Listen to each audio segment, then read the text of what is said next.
পাঠিয়েছেন। নবী করিম সাল্লাল্লাহু আলাইহি সাল্লাম মাঝে মধ্যেই তার সাহাবীদের কাছে অনেক শিক্ষামূলক গল্প বলতেন এবং তিনি তার উম্মতকে এই সমস্ত শিক্ষামূলক গল্প বলার অনুমতি দিয়েছেন। আবদুল্লাহ ইবনে আমর রাদিয়াল্লাহু তাআলা আনহু থেকে বর্ণিত, নবী করিম সাল্লাল্লাহু আলাইহি সাল্লাম বলেছেন, জ্ঞানের আলো মানুষের মধ্যে ছড়িয়ে দাও, যদি সেটা একটি আয়াত হয়।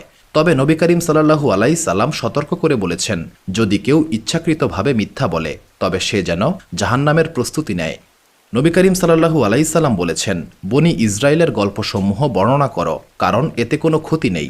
তাদের গল্পে আশ্চর্য সব বিষয়বস্তু রয়েছে। মুসনাদে আহমদ হাদিস নাম্বার 26,602।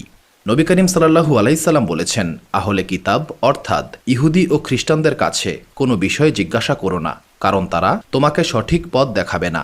এমনও হতে পারে তাদের মাধ্যমে তুমি সত্যকে অস্বীকার করবে এবং মিথ্যাকে বিশ্বাস করবে।